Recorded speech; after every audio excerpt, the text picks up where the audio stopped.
Hello, good morning. You're watching QTV this morning. I am Ibrahim Abalde. We are back again on another edition wherever you're watching this program. Thank you very much for always willing, and you know, always following this program. And to our viewers in the United States of America, not forgetting the UK, Auntie Angela, we're saying hello to you, you know, although the Philippines, you visited the Gambia, Auntie Angela, but we couldn't see, you know, unfortunately. Was she here on QTV? She visited us? Oh, okay. Oh, I didn't see her. It would have been very good. Yeah, yeah. That would have been lovely to see her and say hello. Yeah, so, we are back again on another edition. Mr. Momodumbo, happy Thursday. Yes. I'm not least because, well, This is the last of this morning of the week. Of the week. Yeah, so it's good to sort of take a break, go gas up. So Mr. Ade, what's happening at your end? Yeah, a lot happening. People just getting ready to go out and start, covering events and gather stories for the news. So yeah, it never ends, it never stops. So we're always on the go. News is everything. News, my sister called me on Saturday, just gone, and she said, "What are you doing at work?" On Saturday? Yeah, I said, "Tell the news not to come on Saturday, then I won't come on Saturday either." I said, at least on Sunday we don't have news, so I do have a rest day. She was horrified. She said she'd never realized. Yeah. I said, well, yeah, the news has to come on Saturday. Why is there no news on Sundays? Because we're only human. If news is everyday thing, and we have a very small team. If there is news if news is everyday thing, then Sundays shouldn't be excluded. Yeah. I'm glad you're volunteering live on air to come and do the news because you can come and do it. We can work from home. Everything is possible these days. Everything is possible. So. Yeah, so thank you very much. We'll take a look at the African code from the African code. Yes. The African proverb is today's one says a blank page is hard to read. There is no code. That's today's African but we can code. improvise. I've just given but you we one. can still improvise a code if I you just want. did. You know. I just did. And the joint security drills for airport security, Modu Musa Sisao, PRO of the Gambia Police Force, will be here. And of course, we'll be talking to the Association of Gambian Students in India. Yes. GAM India. Sajo Jaju, President of GAM India, and Khadijatu Jallo, Deputy Finance Minister, GAM India. Then Qcell Sunyu Bus. As you can see, we are trying to make sure everybody have access to a cheaper data, more data at a cheaper rate. You've seen our flyers on our social media handles. You've also watched, television, and you've seen me scrolling cheaper data at a very minimal rate. So Buba Sedikan and Momodu Bari will be here, and we will be broadening the discussion. So, eat to live, but don't live to eat.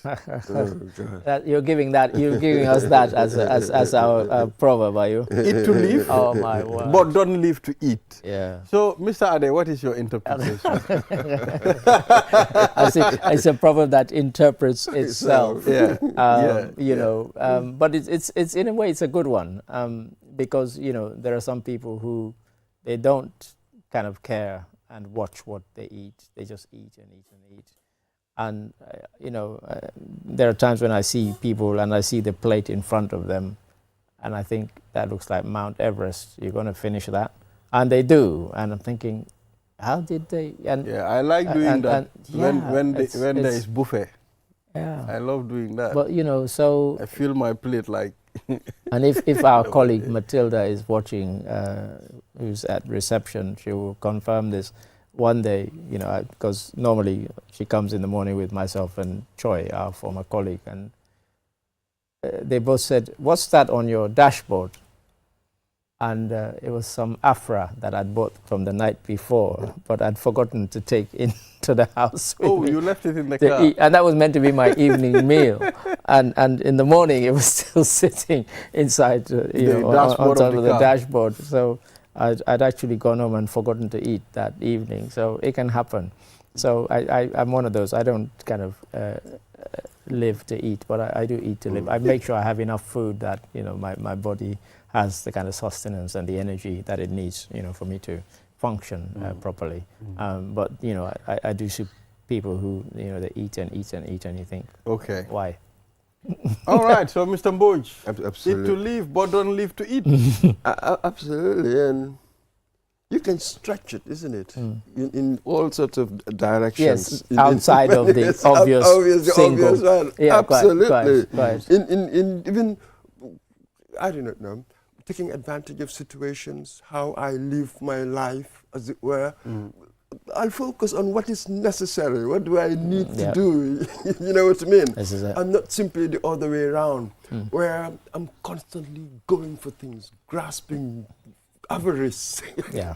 You know what I mean? I'm leaving it's to acquire, be that acquisitive sort of attitude. And I'm glad you used that You know. kind of analogy, because I remember once, and I got into a big argument with somebody because I was emceeing at a repast after somebody's funeral. And I noticed a lot of people were going around, you know, kind of stacking their plates. And I said, I hope all of you who are loading your plates like this, you're going to finish the food. Because they never do. They get through half of it. And you think, well, why did you take all of that? And this woman came and said I was insulting people. I said, you know, I don't care. And I said, you watch what happens at the end of the day. Half of these people will not have even consumed half of the food that they piled on the plate. And it's something that always annoys me when I see that. You know, take what you need and eat. If you want more, go and get more. But Mr. Ade, you cannot, I mean, deny the fact that sometimes you tend to crave for a lot of things, especially if you go to functions. You know, there are other functions. If you go, you see different varieties of food. You tend to crave for everything. You can take a bit of each. You can take a bit of each. No, for me, I but cannot take if that is what you want. But why take a lot and then not consume it? Then, you know, that is kind of avarice, is greed, is whatever. You know, take what you need. You know why? And did he hear that? Do what he used. You know The why? craving. Craving for it. I mean, that means your brain would come now and say, oh, calm down, you're just craving something. This is the use of the brain, isn't it? So your body would want all sorts of things. Yeah, quite. Yeah, But it is the brain, really. okay. That's like the policeman. I don't know what as the it were. Wolof is for it, but in Sierra Leone, the kind of English phrase, your eyes are bigger than your stomach, Yeah. we translate into big eye. You know, it's big eye. It's kind of, you know, greed for stuff. You know? All right. Yeah. I mean, sometimes you feel embarrassed if you take some and you go back, finish it, and you come back again. Look, that's something the that waiter and it's never waitresses will bothered be me. looking at you like. It's never bothered me. I mean, to me, I'd rather they looked at me like that than they saw me leave at the end of the evening and 3/4 of my plate is untouched. Exactly the same. That's just not clever. All right, so let's move on. Yeah. We have a pact running order today. We do indeed. We do indeed. Let's I'm take looking a forward look to at- the joint let's- security let's- drills. Yeah, one. let's take a look at the. Oh, Babukar Sise is in the studios. How are you, Jalang? You okay? It's been a while. He's come to take over from you Man, as Babukar host. Sise. How are you? Everybody saying hello to Babukar. All right. Banjul Summit seeks solution to governance challenges in Sahel region. I mean, yesterday was the launch, and President Adama Barrow was there. And I've seen also my favorite former president of Nigeria, Goodluck Jonathan, you know. You know, something happened with Jonathan. When he was going to senior school, he was the deputy head boy of the school. Right. So according to what I heard, the head boy passed away, Right. and he became the head boy. Okay. So when Umar Yaradua won elections, Yeah. he was the deputy president, vice president. Vice president. So Yaradua passed away, and he became the president. Good luck. Something is not The clean name, about this. it's in the name. He's got good luck. Good luck, They Jonathan. call it what? Nominative determinism. Quite. Absolutely. It's You good. became And that the happened, Yeah. you know, and you know that is something real. Someone was saying this, and it was written. You know, it happened during his school days. So, but he was also a very cool president. Yeah, Wasn't- people yeah. liked him. Had a good rep. But of course, he lost to Buhari. Buhari, yes. Yeah. But there was a time he won elections as Yes, well. yes. You know, when he completed the term of Yaradua, then as an acting, then he won an election. But when he went again, at the third time of asking for Buhari, Buhari defeated him. Yeah. Exactly. But so, afterwards, after all of that, he's been very busy on very much the kind of elder statesman of West respected. Africa, very respected, and you've got the Good Luck Jonathan Foundation, and they were part of the organizers of this event. As you said, it's a good one to start on because we know there are lots of governance challenges in the Sahel region. It was quite interesting that one of the people, a lady whose name escapes me, mainly because it's a difficult name, I confess, she was saying that for presidents, your legacy should not be how long you stay, but determining when you should leave, leaving when the time is right. And of course there were some presidents and ex-presidents in the hall who must have smiled at that one. And that has always been the problem, isn't it? The succession is one of the tests of good leadership. We just have Ouattara announcing a fourth term bid.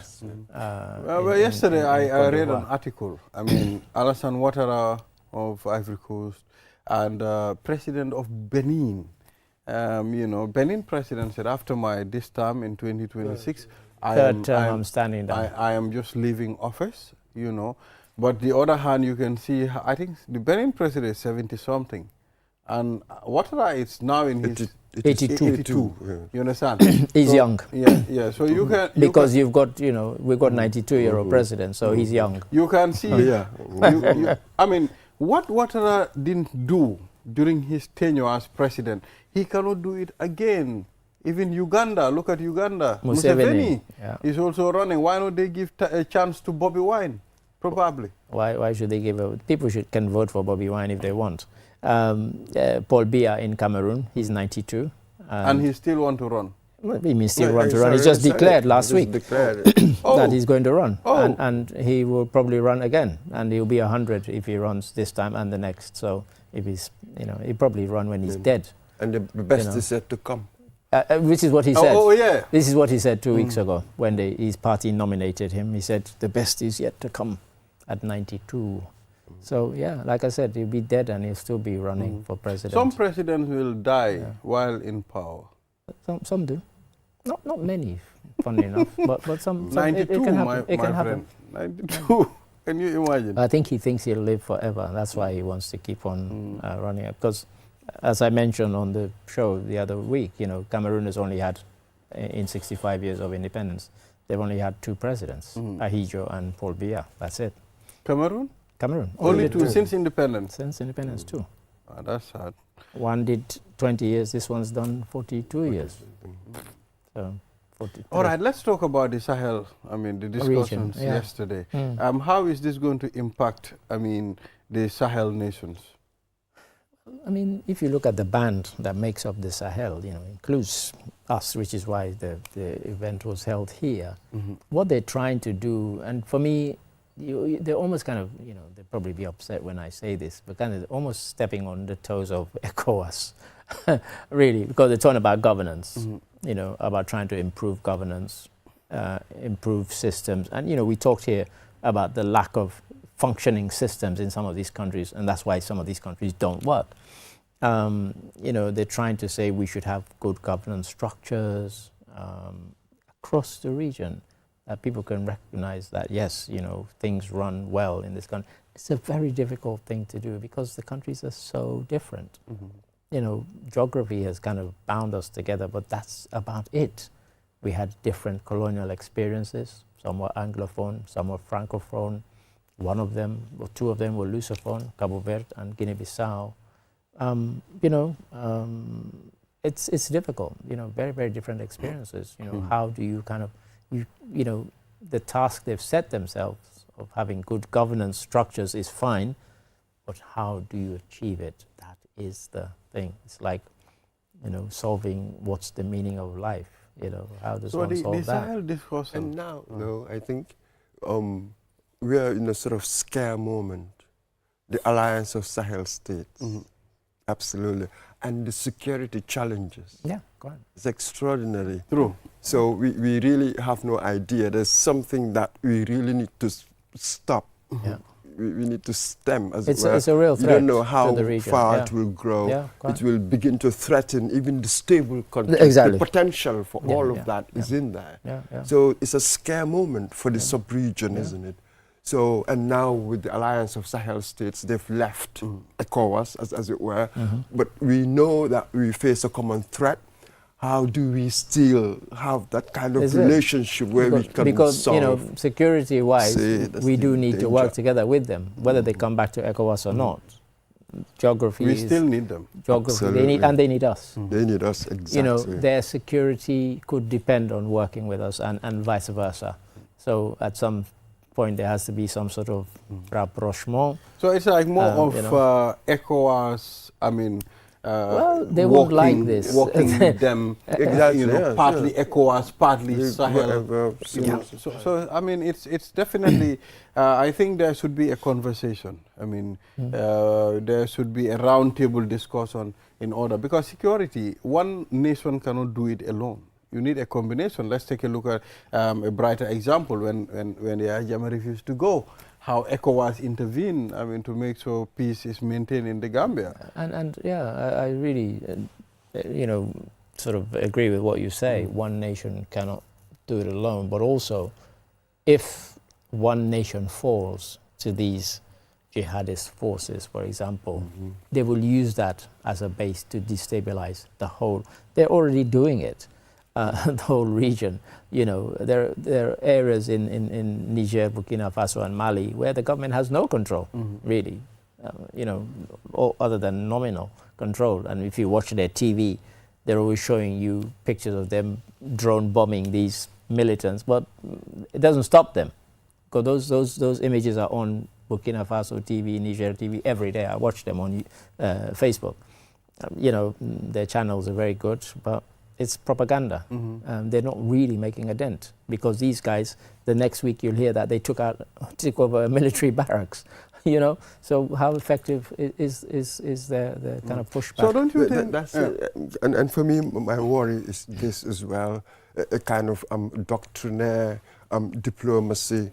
They've got this anti-Western stance, as it were. The Sahel. The Sahel mainly, yeah. The Francophone Francophone particularly. haven't they? You can and see. with ECOWAS as well, we say that we want countries to have good governance. That is really a doctrinaire kind of stuff. And all this stuff about two-term limits. And two-term limits. So I think we should focus more on pragmatism. Yeah. I think this is really what's going to deal with this. Quite. Pragmatism, pure pragmatic politics. What is it we need to do? It's okay. Western people, the French, all of you leave. But what are we going to do next? Because in Burkina Faso, we've seen it in Mali. They're really struggling to deal with the jihadist insurgency, the attacks and the killings and all the rest of And it. in Niger. What do you do with that? That is really the crucial bit. So we are going all doctrinaire on this, forgetting the pragmatism, the practical situation that we're facing right the now. on-the-ground situation is what you have to deal with, not the fancy words and the fancy concepts. We've always been taken in by symbolism, when you because look it's at, when you their look symbolism. at the steps that the Sahel nations are taking, I mean, I think they're tired of, okay, Western influence in our regions, and you know, since then we've not seen anything good for our regions. I mean, most of the time we keep suffering, we keep giving, and they keep gaining. So why not we change our style? That's why you, Mr. Mboj, you talk about maybe anti-Western or all that sort. Yes, but when I say anti, let's be careful here. Who were the people who were giving to the West? Ourselves. Us. You see, you've got this comprador, we call it this comprador class within here. We are the people who are dealing with the Western people, you know what I mean, selling our own people to them. So let us be careful here. It's quite complex. It's not a question of Western people coming over, you know, doing it the old way, as it were, forcing you to do this and that. Now they've given us independence, yet we are behaving as if we still colonize. This is it. It's an extraordinary situation. Well, it's the mentality. We still have that mental colonization. And I'll tell you thing, why you know. I agree with that, because the fact that you're saying that we were giving, it's that we never struck good deals. Good. We were That's what formerly giving to the West, now we're giving to Russia and China. It's no better. The deals we're striking now are no better than the nonsense we did with the West. You know, and that's what is our big failing. We don't strike a good deals.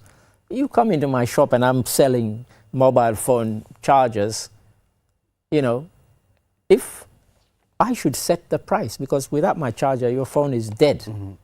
Okay? If you come and I got gold and diamond and iron ore and bauxite, I should set the price, not you. Absolutely. But that, you know, we've never done that, and we're still not doing that. You know, we're switching from France and Britain and you know, maybe Portugal or the US, and now we're going to China and Russia and striking equally poor deals. But Mr. Adi, You know. I mean, what can, no better. Well, probably the arguments that are signed between China and Russia, maybe those are the most favorable deals than the West, probably. Look, a lot of it is driven by the kind of anti-Western sentiment rather than sense and logic and good business. You know, I know Mamadi Doumbouya in Guinea-Conakry has been saying that, look, the deals we've signed with China 100 times better than the ones we previously signed with France. Time will tell, but you know, we don't necessarily just have to take him at his word. You know, time will tell whether he has struck a In fact, better deal. when is the Guinea election? I mean, I think it's just at the corner. He hasn't decided yet. It's just He keeps postponing. He keeps postponing you the know, election. Yeah. because he wants to run. We've also seen Senegal. They've sent the French troops back to France, where the barracks have been the returned barracks to have been returned to Senegal. And there was a very kind of symbolic visit to the barracks by the president, Bassirou Diomaye Faye. And interestingly, when they asked the French minister who formerly dealt with the region that, look, you know, you guys have left the region, but it doesn't seem to, they don't seem to have been able to turn back the jihadist threat that you were meant to be kind of working against. He said, I don't care. It's not our business anymore. We're not there. Let them deal with it. They wanted us out. We're out. And he's right. You know, they kicked out France. That's the French commander? No, he's not the commander. He's the minister who was responsible for security, African affairs. And he's actually, I think his people are originally from Senegal, judging by the name. But, you know, he's French. And he said, none of our business. We don't care. We're not there. They wanted us out. We've left. Let them get on with sorting out their own troubles. And that's it. That has to be his attitude. And what could have been the reason for these troops to leave Senegal?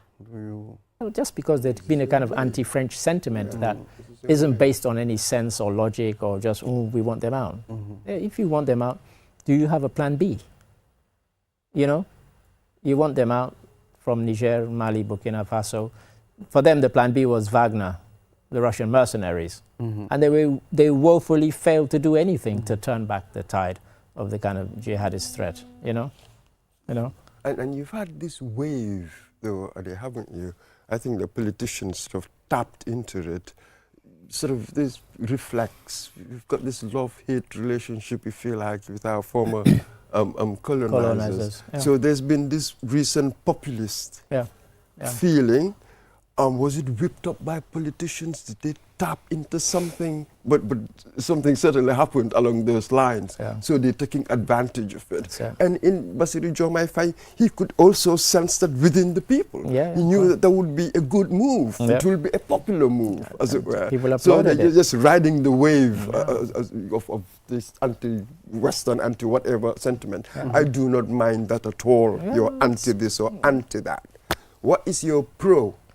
What are you for? What do you stand for? What do you stand for? You know? It's easy to be against something. Anything, That's it. So, but what do you stand for? What are you going to do? I think that's an important question that we must ask our people. It's like, you know, when people say, you know, we are in opposition in any country, it's the easiest job in the world. When you're in opposition, you can promise free cake and tapalapa for everybody every day, you know, until you get into power. And then you realize you can't deliver on that. you know, anybody in any country can criticize the government because, but the government on the other hand can say, we're here, this is what we can do, this is what we are doing. These people can make promises. You need to ask them questions how they're going to deliver on those promises. And many times they fall short. We had a politician here and I asked him a simple question, create 1,000 jobs. You know, he was criticizing the president for saying he would create 150,000. I said, you're in opposition. Tell us how you'll create just 1,000 jobs. He couldn't answer that. You know, talk is cheap when you're not, you know. So yeah, but I mean, how did other leaders pull this through? Pull what? Through? The leaders that were successful in delivering their promises. Let's take a look at Nelson Mandela. Let's talk about leaders who led their people. I mean, Mandela came and he left, but it's not as if he solved every problem in South Africa. South Africa was an unequal society when he became president, and it remains unequal even now. So it's not. Yes, he was good that he, you know, he stood down. He didn't kind of linger as he could have. Yes, yeah. and really his achievement was the way he managed the transition. Yeah, quite. From apartheid, that's South the success. Africa, that's a success, yeah, to the democracy, the idea of the rainbow nation. Yeah. He reinvented absolutely extraordinary feat there. And then he knew that he had only 5 years. But Mandela was a special one. Yeah, quite.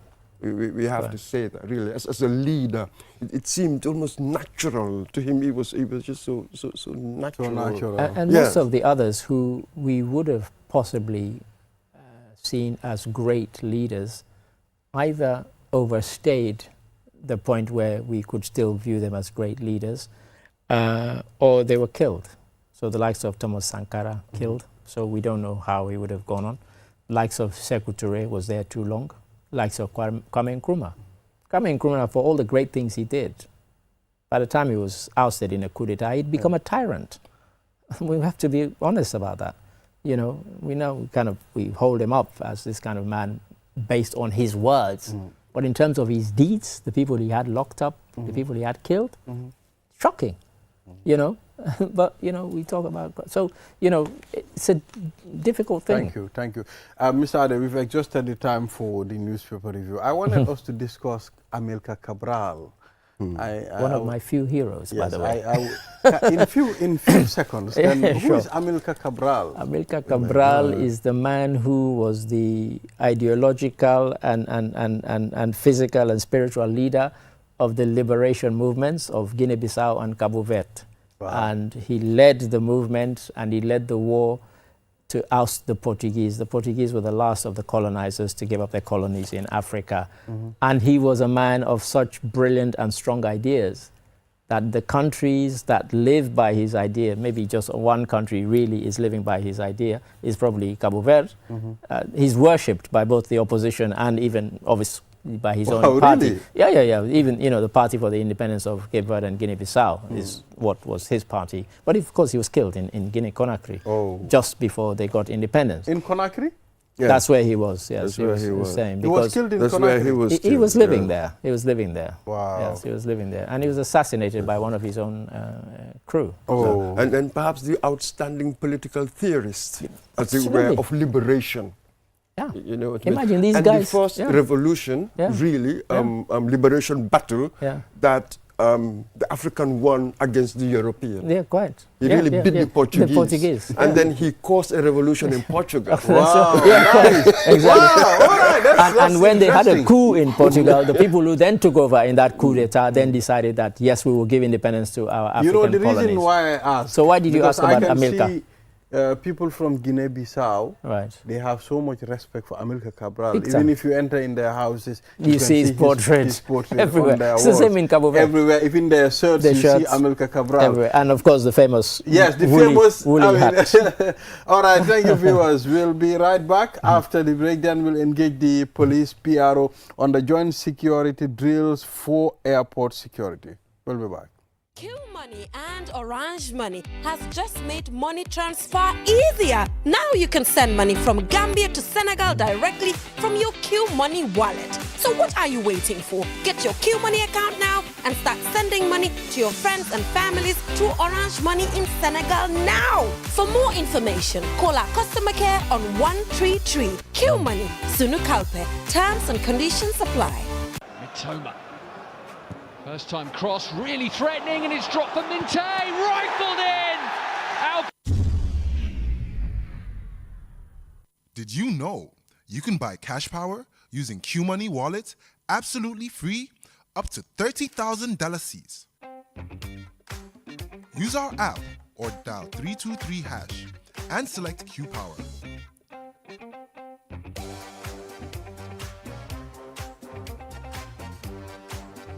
Choose register meter. Enter your meter number.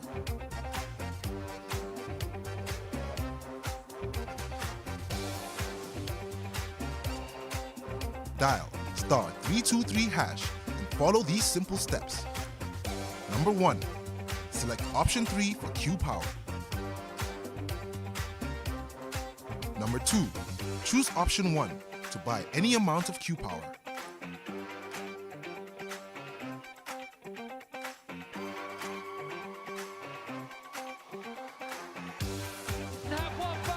Enjoy free Qcell airtime every time you cash in to purchase Q Power. For any inquiries, call 133. Q Money, Sunu Kalpe.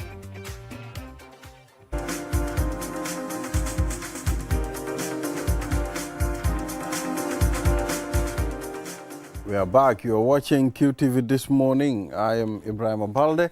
Now let's head to the second segment of this program, and we'll discuss the joint security drill for airport security. And we have the police PRO. So that is Inspector or Superintendent? ASP. ASP. Modu Musa Sisao. You know, we seem to mix these terms, you know, all the time. So, PRO, you are Assistant Superintendent. Yes. You are welcome, sir. Thanks for having me once again. Yeah. You've been away. What's happening? Yeah. I know you're busy. Yes, a lot is happening behind the scene. Yeah, okay, nice. Yeah. So once again, thank you very much for honoring the invitation. Let's talk about this joint security drill for airport security. What is it? Thank you very much. I think it's important for people to understand that the airport is one of the most sensitive and important port of entry into this country, where we receive all kinds of people, for businesses, you know, diplomatic and personal. People are going in and out. So it is important that if this is happening, almost on a daily basis, flights are coming in and out, and that the security of that institution is very key. This is why we have all sectors of security present there. We have the police, the immigrations, you have the drug law enforcement, you have the customs, you even have the military. So that goes to show the sensitivity of this. And for that reason, it is also, as mentioned by the public relations officer for the Civil Aviation Authority, it's part of their mandate to simulate some of the possibilities, because there is a possibility. We've heard and seen some activities within or around the globe where airport have been targets, you know, of certain crimes, because people would want to, if they want to attack a country, you know, there are instances where the airport is very key in you know, making sure that it's not functional, you know, so that no support, air support, or people come into the country to support if they are to do whatsoever. So it's many of them. I mean, different kind of scenarios, but this was important. It's one of the first time, as far as I know, and they promise that this will continue. It is to simulate if there is any threat, security threat in or within the airport, how would the security respond? How would we respond? What all the stakeholders, not just security, because the airport, the security are there, but also you have other stakeholders who are, and most importantly, the customers, the people who are coming in and out. So, and the Civil Aviation Authority actually went around to all of these stakeholders, and each stakeholder, security to be specific here, has a responsibility. The Gambia police force has a responsibility there. The military has a responsibility. There's all sectors. So all of us know our responsibilities. So there were trainings and meetings around this, that culminated to the simulation, so that practically we can see whether what is in theory, would be, how would it look like practically in the event there is. So we don't have to just wait and say, the common saying that Gambia is a peaceful country and all that does not seem to mean that it would never happen here, because you can never tell. So personally, I was on my normal duty. I just received a call. True. That this is happening at the airport. We have a bomb threat, X, Y, and Z. And how soon can you be there? I said, I can be there any moment from now. He said, but you might be late. I said, I will be there. So that's how, fortunately, the vehicle that I use have the siren, and we were able to clear the road and got there. But before we did, because I have a responsibility by virtue of being the public relation officer for the Gambia Police Force, because now the security will speak to the public more or less on what is happening, the advice, the instructions of the public. So, meaning, in the simulation, I kind of have a role. You have to be there. Yes, so for that I was. And when I went, actually, because I was also surprised, because that's what simulation is.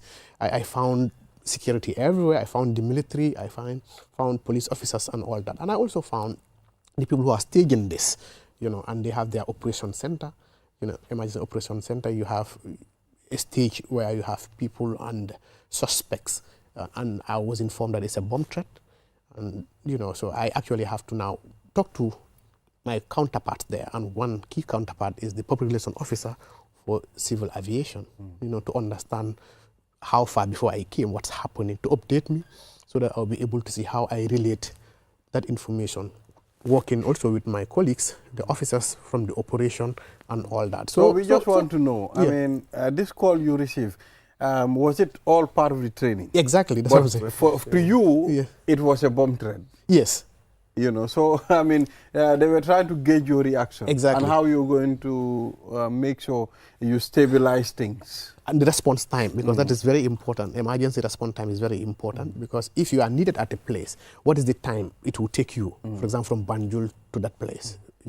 And these are all things that we are looking at, because there is a checklist that they will go through it, then when they have their debriefing to see whether things have done. And so that was just a part of it, but hopefully there will be a bigger one where it will be beyond what we've just seen. But you've already, we'll come to that.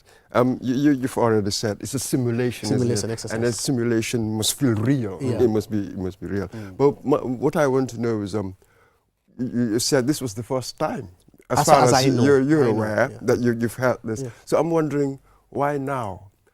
Is it that you did an assessment and identified certain threats, perhaps, that you need to prepare for? I think the Civil Aviation Authority, in essence, would be in a better position to answer this. Right. But like I said, our stakeholders, they came to the Gambia Police Force, and a team was trained on this.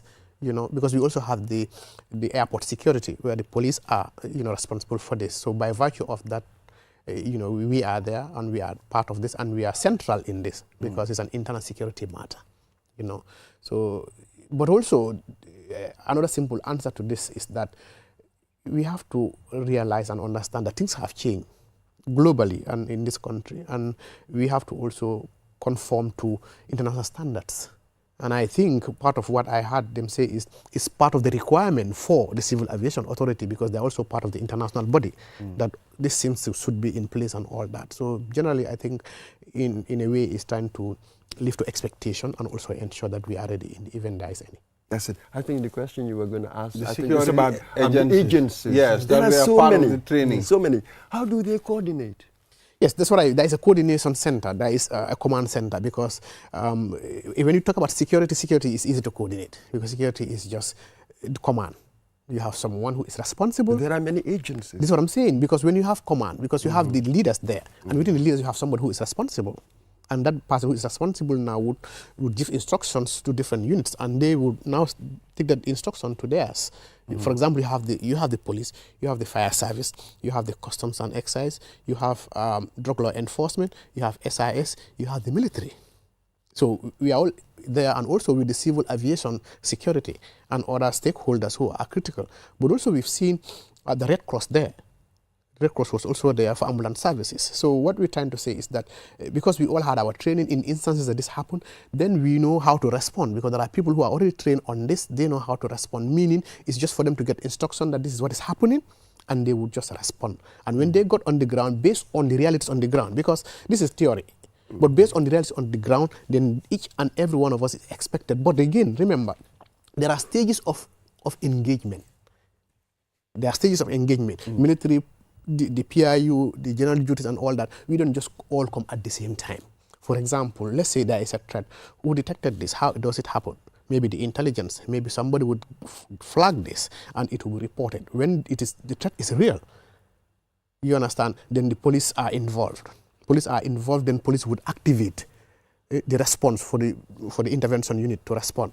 The intervention unit would come and cordon the environment and try to see whether they will be able to start search and investigate in search. When they are able to get a suspect or a place, and they are able to identify this, and they are sure this is a bomb, for example, like bomb threat. Now, there are two possibilities. If they can handle this, they will handle it. If they cannot handle it, that's the time now. They will instruct their command. The command would now call the military, bomb squad. Then that's the time military will also come and now do their part. This is how it goes. So it's stage by stage. It depends on what is reality on the ground. So not everybody would just compound, but everybody would be alerted. You would be alert, this is happening, and you can be on standby if you are needed. Now, I think that you should give us a flavor of what actually happened in that. What threats were rehearsed? Terrorism, smuggling, unrest, what was it? What threats were rehearsed? Yeah, it can be related to terrorism, because when we're talking about bomb threat, okay, we're talking about bomb. So you rehearsed bomb threat? Yes, exactly. That was the one. That was the one on that day. That was the one. It was reported that there is a okay. bomb or suspected bomb within the building. So the issue is for us to identify, to locate this bomb. And how do you locate this bomb? Whether it's in a backpack or it's in a location where somebody dropped it on, all that. And all of that also has to go far, because investigation would continue from the initial investigation. How did we get this information? Is it legit? Is it a tip-off? So there are so many things that we look at, and the CCTVs are there also to be able to see whether there is anybody with something that is unusual, because then you have investigators who will be looking at each and every person within the CCTV footage to know or to determine whether this is out of normal in terms of behavior or in terms of location, because you cannot just come and put a bomb where everybody is. You would have to more or less hide it somewhere until when you have a call from wherever, then you can activate it and stuff like that. Or whether the bomb is there for example, to condition the government to do something. If not, I'm going to blow up this place. You understand? So all of those things are there. It happens a lot. Yeah. So these are the possible scenarios. But then, which takes me next to, okay, how well equipped are we to detect some of these things? Because any airport now, technology is very much part of security, isn't it? Yes. Do we have all the sorts of equipment so that we could detect? You can have a smart, wily person and hide yes. a bomb or anything like that. Yes. Because in terms of what is simulated is because we have the capacity to, that is why we are able to detect in theory. So part of your simulation, was this bomb detected by a detector? Was it the equipment or what? So because the equipment matters, doesn't it, really, in detecting what is on the person, what is in the bag, what is hidden, stuff like that? Okay, in this very case, the information received is that the state intelligence services, who are also within the airport, receive X, Y, and Z and acted on that, and then officers are involved. So this is how it went. Are there any issues, inter-agency coordination? Are there any issues because it's security from different agencies? Yes, so because it's all well documented, so it's easy. The strategy is well documented to ensure that, okay, this agency is responsible for this agency is responsible for this, and at this point in time is when this agency will be activated. So that makes it very easy. And I think in this country, inter-agency, we don't have issues with inter-agency when it comes to security at all, because even without that, on a daily basis as we speak, internal security for the Gambia Police Force on a daily basis, and it's been strengthened during weekends, that we have all security outfits within this country that go on night patrol. The military, drug law enforcement, immigration, prisons, the PIU, the CID, the general that's duties. true. So I've been searched on several occasions. exactly, military, everybody. So it's like the inter-agency, service agency in this country, you know, the cooperation is very high, and that it's easy. Yeah. To I mean, how often are we going to see this drill? I mean, is it just for this time, or is it going to continue? Yeah, according to the GCCI, is that this will be happening, you know, periodically, and that we'll be also reviewing, you know, debriefing what happened and where we can adjust and all that. So this is something that we are expected to be seeing once in a while. Yeah, you can't give you the specifics, but yes. That's the plan. PRO, let's talk about. You talked about the patrol team going around, you know, patrolling, making sure everything is safe and secure. We've seen somehow a drop when it comes to murder rate. I mean, compared to before, almost every week you will hear someone is murdered here, someone been stabbed here. I mean, can we say the security patrol is contributing?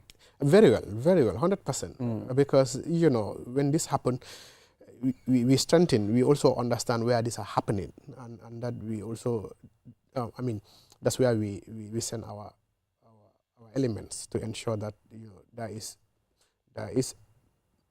presence of officers within this area in terms of surveillance and also in terms of active, proactive policing. So this is what is happening.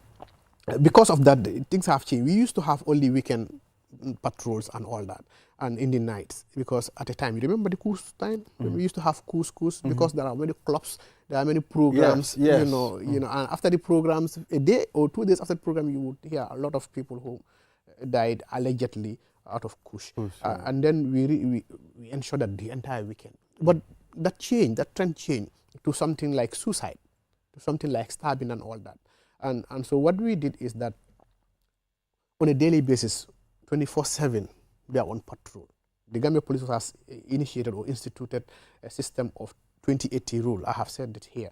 That is 20% of men would be in the police stations to attend to complaints that are coming. 80% of our men would be in the communities, in the streets, in the marketplaces and all that. That's why sometimes people would see just police officers, you know, they are strolling around. It's their presence, because we feel the presence of a police officer in a community, in a society, in a location alone is a deterrent. You understand? So in certain instances or certain places, we wouldn't see police officers just strolling, but you would see vehicles, you know, police patrols in different suits, military. In other countries, wherever you go, you see security cars, I mean, stationed somewhere, especially where you have a lot of people gathered. You can see security present, always. They won't have anything to do with the crowd, but they will be there to make sure everybody is safe and sound. And it's important. I think people also need to understand that whenever you see a police officer, the police officer is not only there to, you know, to receive only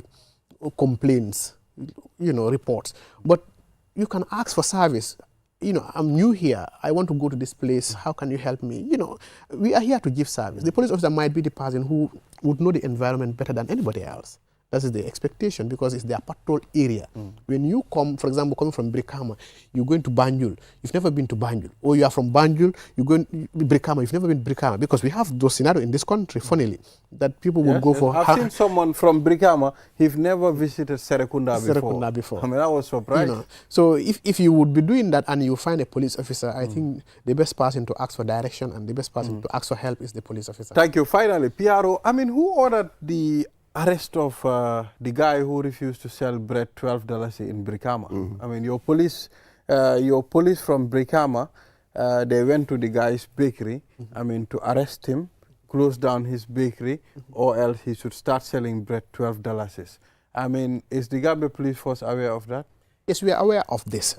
I think there has been a miscommunication and a misunderstanding of the entire scenario, and I think at a point we were able to clarify this, that the association actually, when there came an agreement between the association and government that price would be increased to this amount, okay, the association now came to the police and said they understand that within the association or people who bakes bread, that they want to ensure, because they promised government that $12 has to be $12 in terms of weight, in terms of whatsoever. So they are going to go around and inform and make sure that anybody who is selling at 12, the bread is at 12 in terms of weight. Yeah. I cannot remember the weight as I speak.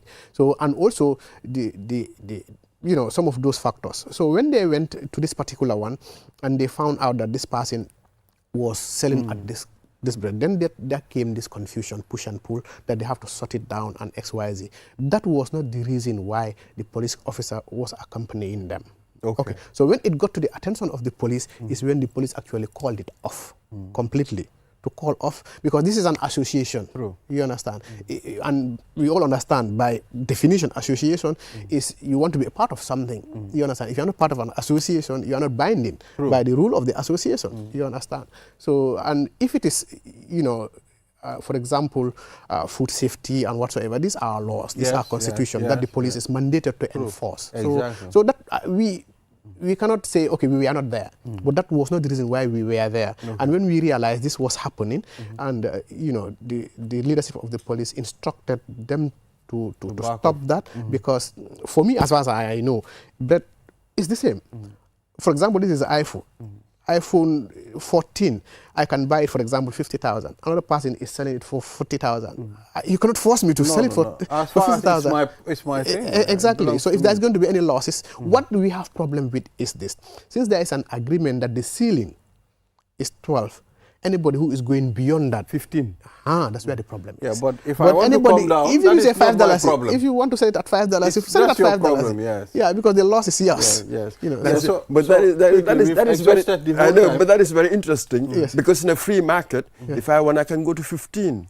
The market will punish me. Nobody will come to me. Then my business will close. That's how it works in a free market. So you cannot have an association that wants to impose one price. That's called a cartel. It's not an association. It's a cartel, and that is not good for capitalism. So we've exhausted this time. Thank you. I wanted to say something since I'm here already. Very quickly. I just want to inform the public that the Office of the Inspector General of Police invites every Gambian to Saturday that we are inaugurating Qcell model police station, which has been supported by UNDP. Qcell. It's one of the best instruction. You're talking of Serakunda. When is Go that? to Qcell. Saturday? It's this Saturday. Wow. Saturday. All roads lead to Qcell this Saturday. Yes, and hopefully the President of the Republic of the Gambia will grace the occasion. Okay. And we want to use this opportunity to welcome everybody and also inform the entire country of this development that we are proud of with help from our partners. And also on Wednesday, I don't know whether I'll be here before Wednesday. Wednesday coming, our first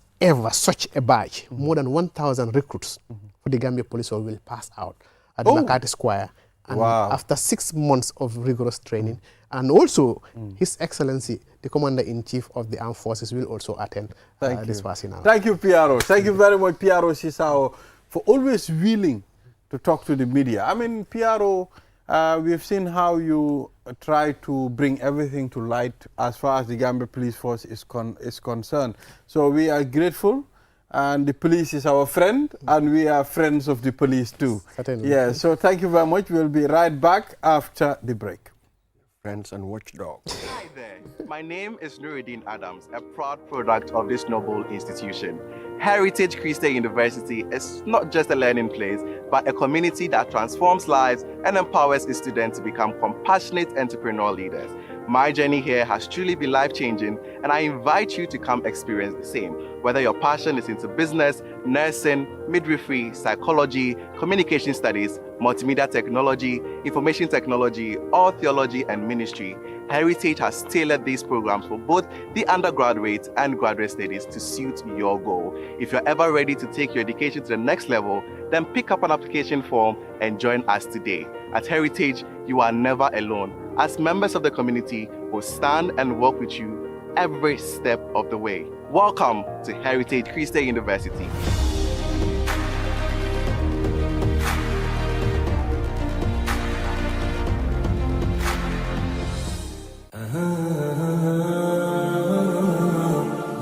banking the smart way with the new Ajib Bank mobile app. Transfer money to any bank account in the Gambia. Top up airtime for all networks. Pay utility bills. Check your account balance and view mini statements. Request for ATM cards. Request for checkbooks and more in a single touch. So, do your banking in a smart way. Do your banking now with Ajib Bank mobile app. Every time is banking time. Ajib Bank, your investment partner.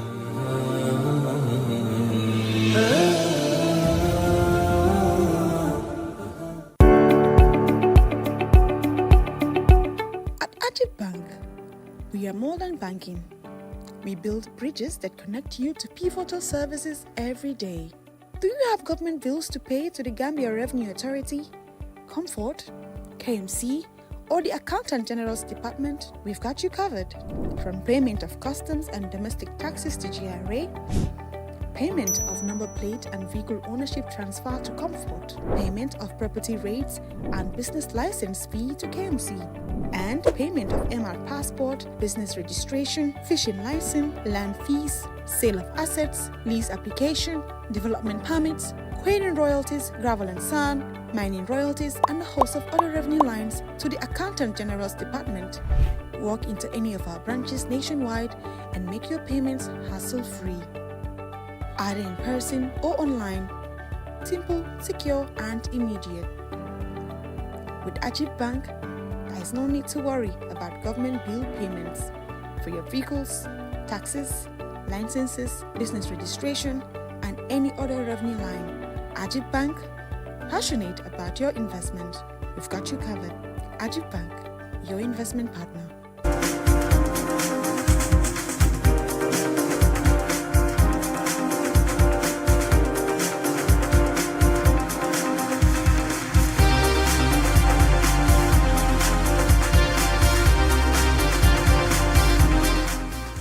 Back. You are watching QTV this morning. I am Ibrahim Abalde. Now let's move on to the second to last segment of this program. We have the Association of Gambian Students in India, and Sajo Jaju, President of the Association, and Khadijatu Jallo, Deputy Finance Minister of the Association. My people, namaste. Chali makoko la. How do you speak India? You must speak good Indian now, as far as you are living with them. Like we usually tell them, toda.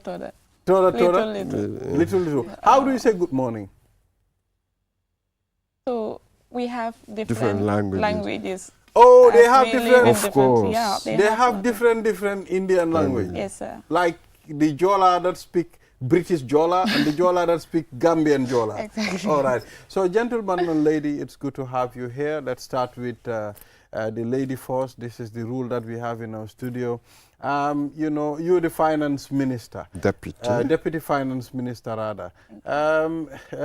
Tell us your role in the association.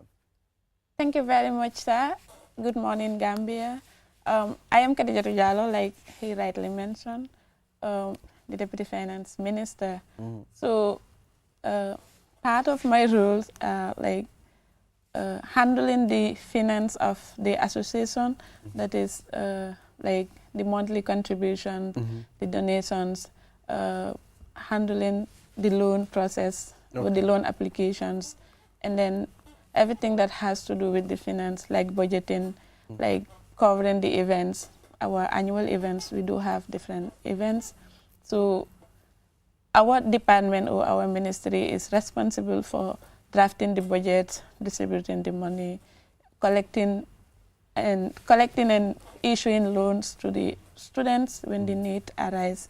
And those are some of the things that we normally do as a department. Interesting. But before we go to Sajo, tell us about what course are you doing? Tell us about your education in India. Okay. So I am like, we have about 200 students in India right now. Okay, Gambian students. Gambian students, and we have a lot of alumni that are already back home. We have students from different backgrounds studying different fields in India. Personally, I am studying social work. So we stay in different states in India as Gambians, but then we have one big association under one umbrella. That is what we do. So we form an association, and then we have different ministries or departments. So as finance, deputy finance, I would like to talk about some of the things. Absolutely, we'll come back to well, that. let's introduce engage first, Mr. then we'll be back. President of the association. What's the purpose? What's the need for this association? Thank you very much for that question. So the need for this said association would basically have to do with, let's say, the aims and objectives of the association. So the Association of Gambian Students in India was formed in 2017 by the Gambian students we have in India at the time, because you will be made to understand that there are a lot of Gambians that graduated from India. But then as time goes by, you have a lot of students that are graduating there, and you're having a lot of them at the same time. So the students that were there at the time saw the need to read that there's a need to form an association, and they refer to it as Gambian. So when the association was formed, they tried by all means assisting the students in different areas, like creating awareness campaigns, sensitizations, and so on. And that goes down to the different ministries you would have within the Executive Council. So in the Executive Council, for instance, you have the Education Ministry. So anyone that wants to study at India or whatsoever, you reach out to the Education Ministry. They'll be the ones to spearhead everything that has to do with that. Again, you also have the Social and Welfare, because we know it's never easy to be away from home for even a year or weeks, not to talk of 3 years, 4 years down the line. So you have these people that support, that provide social support and all those things to our students. And again, they're the ones that will be responsible of these students when they go to India at some point, helping them in ensuring that they have where to live, the accommodation and all those things. Because there are people that probably would not want to live in hostels or dormitories, because by virtue of things, it's very obvious, even from Gambia to Senegal, cultures tend to differ, not to talk of the whole of Africa to that of Asia, especially Gambia and India in this regards. So they tend to assist them in ensuring that they're able to integrate into the system that they happen to find there. And that goes down to, at some point, the food choices that we would have. Because in the Gambia, much of us are we belong to the non-vegetarian options. When you go to India, it's the opposite.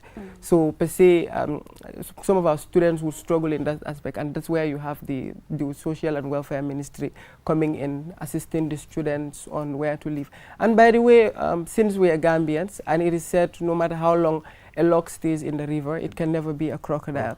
We have our settings in such a way that it reflects that of the Gambian settings. We have our state alcalos, and these state alcalos are more or less like the chiefs and the alcalos we would have in the Gambia here. They're the ones responsible for their various states. In as much as we have the Executive Council, these state alcalos function as our advisory board members, advising the executive, and also serving as a liaison between the general membership and that of the Executive Council. We as well have the Information and Communications Ministry. They're the ones that even facilitate this interview and things like that. You equally have the finance, and she will delve more into that aspect of it. With such an association. But first, what are you studying?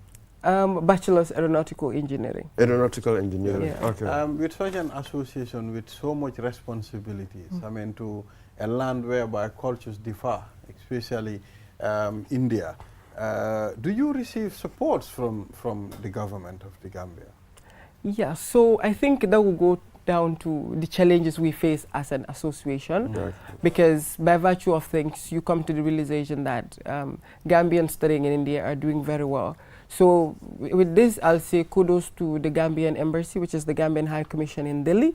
They've been very supportive to the association, especially during our events. You would be amazed to know that we organize various events there, even though we're from different states and India is a big country.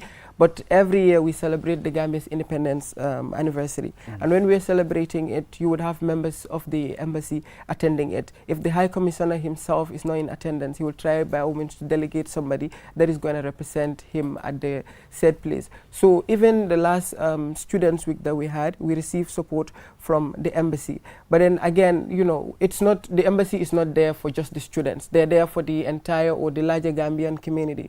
So by virtue of things, in as much as they help us, we still need support, because as an association, we have our different ministries that needs assistance here and there, especially when it comes to our events, like the Independence, the Students' Week. We also organize the Gambian Inter-State Debate Championship between the different states, and at the end of the day, we give awards to those people. So that comes from the coffers of the association.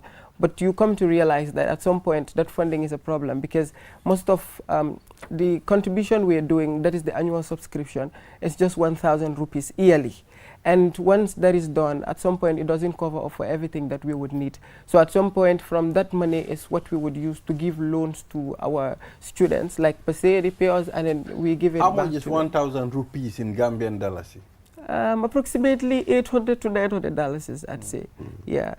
So you have that. And again, when you come to the side of the, let's say, the information and communications, we always would stream our events, but these cameras and all those things are always problems for us. These tripod stands, wireless mics, and whatnot.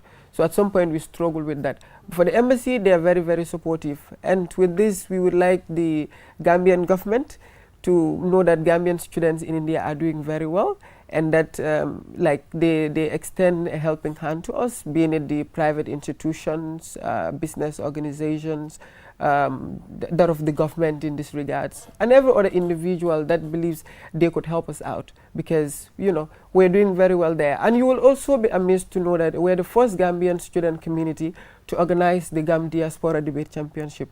We had the first edition last year, part of the last executive council, and it falls somewhere around March, April. And we had different Gambian associations across the globe, like that of the Ghanaian Student Association, that of Morocco, we had that of Russia, and Cyprus, that's Turkey, and a whole lot of these countries that you have around there participating in the said competition. And like, we want it bigger and larger this year. So even in as much as we organize those ones, again, still the finance issue comes into play, because you cannot just have people participating in things without giving them some consolidation prizes, you know, consolidating them per se, giving them awards to know that what they've done is really great, to encourage others into it. Absolutely. Yeah. So per se, we face a lot of challenges, especially with regards to finance. So but this is it. Just something else. One understands the financial aspects. The common challenges that students face living in India. Okay. It will be interesting You to know. Yeah. So I would like to go back a little bit. Like, that was a very important question. Like, why the need for that association? It still brings us back to the challenges. Like, I think some of these challenges are the reasons why our people, our seniors, form the association, because sometimes most of the problem that we face is finance and health most of the time, because, you know, Gambia, our way of socializing, it's far more different from other people per se. So sometimes, like, fresh from grade 12, you are sent to India, or you are out of your country, and then sometimes it is difficult to cope, like when you are a fresher or when you are new. So we do have a lot of psychosocial problems, not mentally affected, but then they have some challenging. Of course, you see people will be crying up like a whole time in the first or second week. And then sometimes at the airport you get confused. Like, sometimes as a first-time traveler, they find it difficult. So you don't know which state you are going to, because these people just communicate like, you have to board a flight from here, take a bus or take a train. And we all know how train is. Sometimes as first-timers, it is always difficult. So some of the challenges that we face are financial challenges. So I would also like to differentiate these two types of students. We have private students that are paying for themselves, or they have sponsors. We also have ICCR, that is a scholarship from the Indian government. So that one is fully funded. But still, people do face challenges when it comes to accommodation sometimes, because, like Sajo said, they have these vegetarians, and, you know, some campuses you are not allowed to eat non-veg. So you have to go outside and then rent if you really want to eat fish or classmate or something like that. So those are some of the challenges that we normally face. So financially, sometimes it is very, very tough for you to maintain like some of the things. So we are about to end this session. How do you, how can people from the Gambia support this association? Should someone want to support or donate something to the Association of Gambian Students in India? Do you have a particular account where people can, okay, fine, this is a bank account, let me just send this amount of money to these people to support? At least $1 will do. Yeah. So at our level, at our department, we have like created some accounts, that is rupee and then Dalasi account. So we have a GT Bank account. GT Bank account yeah, number. where it is not registered yet on the association, but it is an individual Do you have account. a Qcell number? If you have a Qcell number? Yeah, we have Qcell number. Can you give me the Qcell so that we can mention it on television? Okay. So that if one wants to support you, can call the number and keep in touch with you. That's right. So if you want to support us, you can call us on 394-8274. I repeat, 394 8274. 8274. Yes, sir. 394 8274 to support. Once again, mention the number. 394-8274. So it is also on Wave, so you can call us. Yeah, and it's important for you to be supported. I mean, to support the Gambian students, because we know to be outside, it's not easy. Do you have any link with the students in Istanbul, GAS students? We have another association, big association. They are also doing very good for the Gambian students in Istanbul. Yes. So it's important for you to link those associations. Probably there can be support from those ends. So I'll give you the contact of the president of that association in Istanbul too. As far as you're all outside, you know, following one goal to come back to our country. Yeah, so thank you very much, viewers. This is what we have on the segment. Quickly. Yeah, so you were talking about the Turkish issue. So as Gambian students, we have a unified body called Qcell. That's the configuration of Gambian students unions abroad. Okay. So the Turkish part is also part of that. We have a parent body that we are all part of. Okay, nice. And also with regards to the support issue, just as I told you at the start, you quickly, you have a lot of Gambians that graduate from there. Yes. So you as well have, for the Indian side, we have an alumni network here. Okay. They are on the verge of formation. Okay. So if anyone needs some of these help, support and everything, you can equally reach out to those people in an event that we are not here. Because we have our GT Bank account, the Wave account and all that. Thank you very much. Yeah, so viewers will be right back after the break. Qcell, the fastest growing network in the Gambia, now presents to you the eSIM. Qcell's eSIM allows you to electronically scan a code and join the world of digital SIM cards. Customers with physical SIMs can easily switch to the eSIM as well. So rush now and get connected with an eSIM and start using the latest mobile technology with your trusted GSM operator. For more information, call our customer care on 111. Qcell, Sinupus. We innovate, others follow. Terms and conditions apply.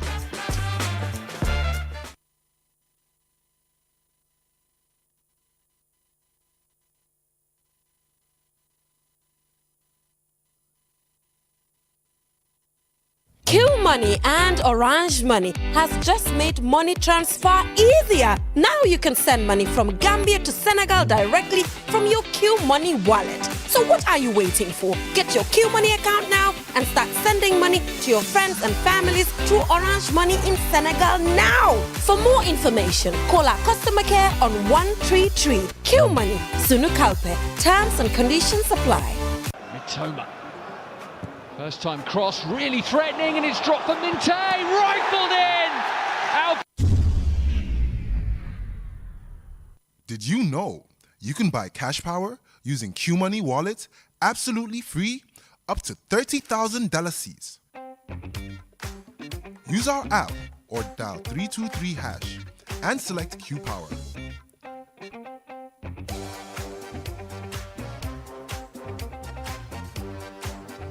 Choose Register Meter. enter your meter number.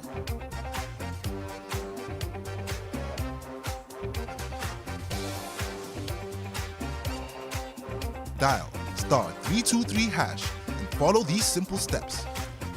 Number 1, select option 3 for Q Power. Number 2, choose option 1 to buy any amount of Q Power.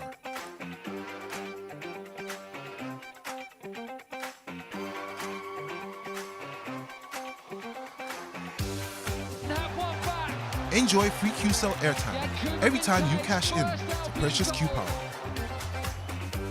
For any inquiries, call 133.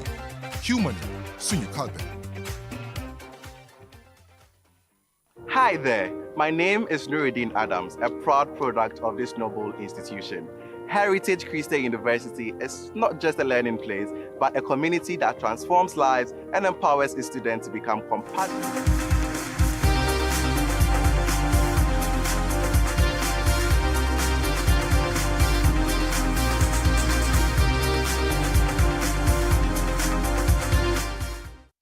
Thank you very much. We are back again. You're watching QTV this morning. I am Ibrahim Balde. Now let's head to the last segment of this program, and it's going to be the last program for the week too. And we have the Qcell team already geared up to take us through. I mean, we have Mohamed Bari, sales supervisor, Qcell, and Buba Seidikan, supervisor, Qcell marketing. Gentlemen, what's happening? Buba. A lot is happening, Bale. It's all because of us. A lot is happening. We are feeling it. We are feeling everybody. Because I went to your page yesterday and I heard one of your customers saying, "I am now tired." I am not tired. Listen. You just like data. We're gonna know I'm tired of data. Mashallah. Wow. Demba lu don xew. Basically, ñu bari mënuñ ko comprehend daal because it was too much for some people to even accept it. So we just randomly felt like summer bi anga data bi wàññi ko ñu gis ne okay nit ñi yaa ngi door di settle down ñu ne déedéet xam nga dos bi balaa moo settle rek baleel waate rek mu jógaat. waaw so ñu ne leen bàyyi la ñuy jox leen loo xam ne tamit kenn ñeme ñu koo def. am na ñu ko bëgg a try yu bari kuy jéem ak ku mun duñ benn. du benn de. so am na ñoo xam ne dañoo bëgg a de. du benn de. waaw they can never ñu ko mun a def. so the day started with 30 gigabytes for $295, which is extreme. That's a lot of the bundles. As time went on, we concluded on 48 for $285. So the reason more than you egon be 48 wow. because I'm not could try to read it. It's not possible. Wow, it's not possible. So Lee is also part of the summer data splash giveaway. You neka did Monica promo boy bini. So mom is on the same menu, which is the star 303 has option 7. So moneka legi last bundle on the list. Moneka see option 5 So direct legi is 48 gigabytes. 48 gig. Lucy gana nehnak. It's valid for 60 days. Wow. That's 2 months. How many 60 days? Wow. Days 2 months. So 2 months. Nyari weer lu bari la. Dafa bari, dafa guda. Te 48 gigabyte tamit du lu ndaw. It's like 48,000 megabytes. 48. am na ñoo xam ne seen phone mi musuta receive 10 gigabytes. So talk of now, people are having 48 gigabyte worth of data. Wow. It's sitting in their phone and they don't know what to do with it. So this is all because of Qcell. ñun rek ñoo mën a jox client yi this amount of Qcell data garaw low price. yéen boo leen fi nekkutoon ñun nu ñoo def bari. am nga Balde di nuyu ñi nga xam ne ñooy seetaan programme bi saa su ne waaye di nuyu suñu client tamit bu baax a baax suñu weer lañ nekka luñ ci def ak liñ ci génne pour nga xam ne mooy suñu client sañ nañ ko te suñu client jaral nañu ko. ndeysaan. sañ nañ ko te suñu client jaral nañu ko. Balde saa bu nekk ma wax la ko fekk ñu fii randal ñu fi du yombee noonu. dañ ko mënul sax. olof ne si ndobin reyee sa maam boo gisee lu ñuul daw de peut-être nga def podal suñ ñëw fii waaw na ko gaay jëlee ak tey ak dal ñu xam ne ñu ngi fi te suñuy client tam nañu nangul ne wax dëgg neex yàlla fi ñu téye la ñeen téye nit ñu fonkee la ñeen fonkee suñ ko xalaatee rek ñu def ko suñ buggee rek dina am ñun suñ client yi so moo tax it team bank ci biti di leen dóor li nga xam ne mooy seen i bos seen sim card leen a xaar génne leen seen ID card yi rek aw seen voters card ou driving license ngeen am number 3 ngeen am number 5 ngeen jël ci li nga xam ne mooy li gën dinañ jox data Somos Plus bii nii ndik suñ weer lañ nekk moom la ñoo màggal kon nag loolu lañ ci gis rek waxoon naa ne teeñ bi en bi ñëwul en baa ngee feeñ nanka te inshallah kon feeñut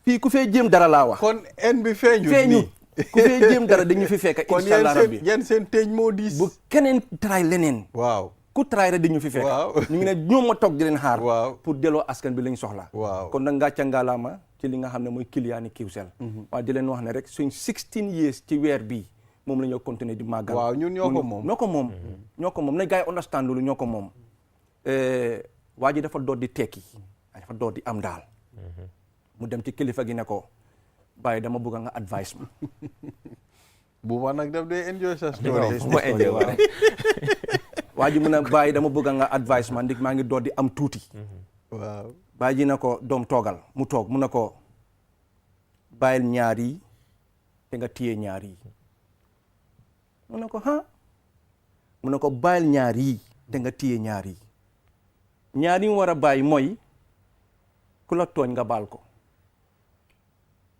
ku la tooñ nga baal ko ku la mere tamit nga baal ko waaye tamit koo defal lu baax fàtte ko waaye mu ne ko ñaar yi bu ko fàtte de mu ne ko bay ban mu ne ko nekk ab yàlla ak bis penca li ma bëgg a firndeel fii mooy soo ragalee li nga def te wóor na li nga def lan la te xam nga ne ëllëg am na ci fekka doo wax lu du dëgga doo am confidence da ngaa am confidence because li nga def dëgg la ci yow waaw dëgg la gis nga ñu ne soo yaaxut doo ragal doo tiit waaw gis nga suñ na meree ci dëgga jëlal suñ na bañee ci dëgga tamit jëlal waaye fexe da ngay nekk ci dëgga rek mooy Qcell dëgga moo óor dëgga wóor leneen wóorul dëgga moo óor leneen wóorul lu dëgga rek du dara waaw bu gis nga waaw bari séeri neene Aïssatou Dia di càmmeñ ñi Anam Dia di boosi Laasana Tunkara Ami Cissé ak Lamine Yafa kii kaful baal ma dóor suma poos bi fu gudda nga ko jëlee nag waaw poos bi lay dóor kii kaful ñaata nga buga dama jox rek baax na dama laa jox de kii kaful dama laa jox nga dem cop sop ngay dem bari kay am na solo am na solo non like naa bi dama joxe ñaata nga buga ma jox la ma tegala ci li balaa buuba di dugal tere yoo xaalis rek Balde gis nga kii am na mbir yoo xam ne waaw moomalu ko boppam moom kenn fajiwut bàyyi ñu dëkkut ci néegi yanja yi bàyyi ñu dawalu si oto yi rafet yi bàyyi ñu ziare ji wut yonent bi sax bàyyi ñu waaw fu mu dem mu yóbbaale ñu bismillah fu mu dem kii ni mu dig fu mu dem kii ni ñu mu dem dig Gambia ak lu mu wax Gambia ci la sax suba ba jant bi sox waaw fu mu dem ñu dem waaw loolu la ci la sax bi jant bi dëgg la xam nga soo déggoo rek loolu la ba pare nga bugg a sa dëkk bi si sa xol understand nga dëkk bi moom loolu xam nañ ne Q group ñu ngi ko téye si xol bi amoon nañ ne diw baax na ay mbokka ñoo ko wax waaye diw baax na réew maa ko wax bu leet ñu ngi ko door a dégg dafa baax ci ay mbokkaam baax ci ñëpp baax ci réewam ndeysaan kilee baax bu ba 75% bonus bi naka la non 75 yàgg na depuis buñ dooree buñ starté di operate in the Gambia July weeru judo bi Qcell ñu andi leen loo xam ne gaa nekkuñ di ko defoon ñu jox leen 75% bonus of any amount boo leen jënda si wàllum crédit bi te emuñ si loolu tamit bu ko ñëpp xam ne ne bonus free la mel ni soo demee si jaaykati gerte nga jënda gerte su la natalee ba pare am na lu mu dee coppati ci palaat bi mu tegal la mooy bonus bi so ñun su ñooy coppati si palaat bi duñ coppati lu ndaw duñ téye nii de dañ koo tibee nii ñu jox la ko te duñ em si loolu tamit waaw so duñ em si loolu ba pare ñu ne la léegi dañ la ko may waaye duñ la restrict noo ko usee allow nen la pour nga koole ko jëfandikoo ko allow nen ko mun nga si teg sax everything basically jox nen la naka free will pour nga defee ko lu la ne bonus la but although we don't restrict you compared to others ñoo xam ne da la koo jox ñi ne la koor rek nga mun a def waaw ñeneen ñi moom ñi ne la duñ la ko jox ñi ne la crédit 200 nga jënd for example 200 rek la amee Qcell ñi ne la déedéet jënd nga 200 75% of 200 ne la koo jox te mun na faa nekk juróom-ñaari fan ne la ko jox for 7 days lu neex nga defee juróom-ñaari fan waaye ñun léegi ñun daal ñun xawma lan mooy léegi lan mooy lan exactly I don't think there's a reason pour nit war a toog léegi si jamono bu suñ waxtu buñ nekka nii nga ne awma reason pour uti Qcell line Qcell has more reasons. You have more reasons to get a Qcell line than any other line. su ñëwee su seen daily life suñ daily life ñun yëpp xam ne duñ mën a dëkka without current. Qcell was the first pour indi a service such as Q Power. ba léegi kenn mënul koo match.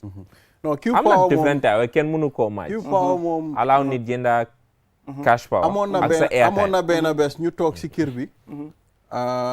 ñu toog rek ma laajte ma ne xanaa lu xew courant bi ñëwut ñu ne cash power bi moo jee. rek ma dugal suma phone bi ma def nii rek dugal mu duga ma ne suma raka ne fàttaliku nga time buñ dee doxee depuis bundung booxool de dañoo dox booxool maag suma raka ñu amee $15 ñu dox ba Latrikunda Cow Junction ñu dem jëndi receipt cash power ma ne ko ne imagine tey cash power bi su jeexee ñu war a dox depuis Lamen Babylon ñu dox ba Lamen si kaw tali bi fële pour jënda cash power ma ne ko ne how convenient it is yaa ngi toog rek nga dugal cash power demuloo fenn lii mooy liggéey dafa innovate liggéey dafa yokka liggéey dafa génne nit ñi ci lëndëm indi ñu ci leer lii mooy liggéey te ku pare te xam te bugga rek mooy def yu mel nii gis naa ko diw sangam dox na fa réew sangam baax na fa dafa dox suma réew dama ko indi suma réew 5G bi kan moo dëkk yu bëri ñu ngi fii testing phase lañ nekk ñemewuñ ko rôle pour mu nekk business ñun dañ ñëw rek ñu rôle ko the first and pure 5G dégg naa ñu bëri ñu ngi uyoo 5G waaye ñu continuer di leen introduce at Qcell ci suñ fukki at ak juróom benn di leen wax ne Gambia ak li ko wër ñi fi toog nekk doomi réew mi nekkuñ doomi réew mi number 3 bi ak number 5 bi mooy magic number bi amul feneen amul leneen waaye boo leen tasee ak suñ road show team bi saa boo leen dem rombo suñ branche si ngir yàlla dem leen ngir dugal leen rek ngeen joxe seen ID card am seen SIM card umbaa ngi replace seen line yi nga xam ne moom ngeen tegoon ndik xéewal yi mu ngi ñëw mu ngi continuer di baawaan bari lu si kanam rawut but waaw lu si kanam rawut but just a quick one rek lii promotion buñ nekk di def nii di new one 48 gigabyte bi is for a short period of time so luñ bëgg moo tax bari bu mu waxoon fii last time gaaw leen ngeen jël sim card bu leen tardé is very important so lii is short period is there for a short period of time so dañ bëgg ku nekk koo xam ne right now amuloo demal nga jëli nga jëndali te soo jëndee balaa lii di génn 60 days ñaari weer waaw mais ne la ñaari weer pour nga use that 48 te dégg pour nga war a jeexal 48 gigabytes si diggante ñaari weer bi ñaari weer bi dina waaw war nga nekk keyboard warrior dégg gis nga te Sunday free call bi tey Thursday la ëllëg ajuma la samedi dimanche ñu rofaal leen Sunday free call bi ne leen tutwaat tay man aj tànka ba pare si ma toogee si bitig bi aj ñi ma tànkay di wax mbokk yëpp laa dee kool base masha Allah all right so thank you Barry thank you Buba for coming time bi jeex na mu ngi mel ni Mr Mbodj week bi tam ñun tam Thursday jeex na su soobee yàlla nañ fi del si waa ana julde ak jeena ba ñoo ne samedi dinañ fi dellusiwaat. waaw samedi su soobee yàlla samedi si ngoon waaw dinañ fi dellusiwaat. waaw after 6 rek. téye leen télé bi. waaw dina ñu leeralal leen Sunday free call. waaw mayaati leen cash power. waaw képp koo xam ne bëgg na cash power rek. ba pare Saturday bi dinañ fi nekk boori 7. after 6 waaw before 7 dinañ nekk on QTV. koolal ba pare ñu may la cash power. ba pare da ngaa kool ñu dugalal la ñu ne la dugana nga ne ñu waaw dugana si saasi no Qcell yéen ay bandi. All right, so thank you very much, viewers. Thanks to all the camera crew, the technical team, our director, a special one, Aliou Jallo. 5 4 3 2 1 action. Thank you very much. Until then, have a wonderful day. Bye bye.